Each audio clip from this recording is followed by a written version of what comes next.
bring order back to men's lives. Welcome to my this is my Merry Christmas episode. We're doing a video review. It is called Beware of the Loners Who Keep No Friends by Carl Jung, sociologist, psychologist. Let's get into the meat of the matter. Carl Jung presents a profound perspective on individuals who keep no friends, reframing their solitude not as a defiant, but as a sign of deep psychological development and independence. These loners are often not suffering from social deficiencies, but have developed immunity to the collective unconsciousness agreements that govern most human behavior, such as the need for validation, groupthink, and social performance. The nervous systems process social interaction as noise rather than nourishment, making small talk and social rituals feel draining and meaningless. This leads to a state where solitude is not loneliness, but a necessary condition for psychological recovery and clarity. So I guess you can say they're introverted. They get Myers-Briggs breaking it down in a different way. It's loners are kind of introverts that get their energy from the inward thought processing. Back to Jung, observed that loners often feel full in solitude while others feel anxious, empty, without social input. They are not seeking connection in the conventional sense, but are protecting their consciousness from interference, allowing them to access truths invisible to those embedded in group dynamics. This psychological independence arises from a deep integration of the shadow.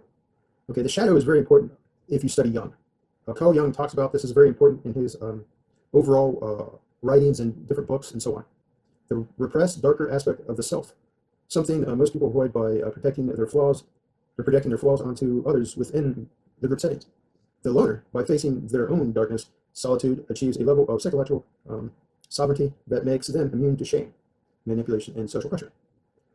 So this independence is not a rejection of community, but a form of fidelity to one's own psychic reality.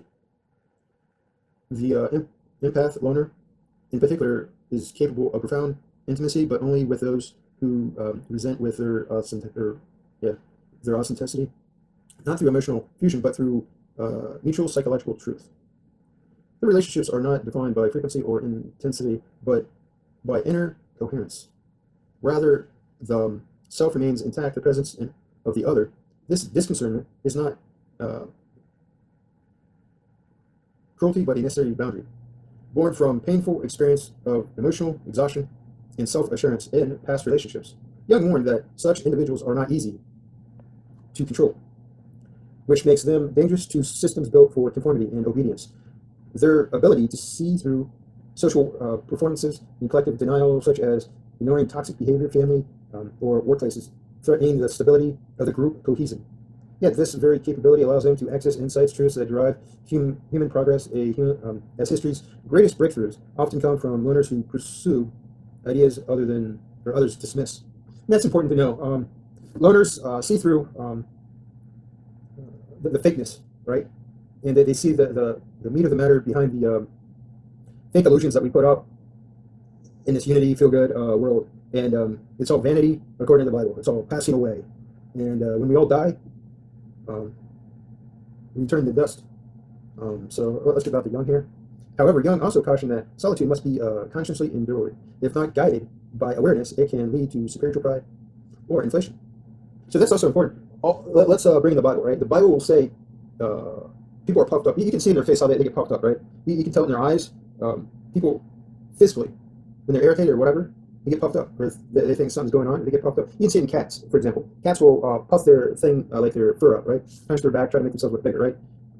Chickens do the same thing. Birds do the same thing when they're protecting their young. They puff themselves up. But that's just an example. Let's get back to what we were talking about here.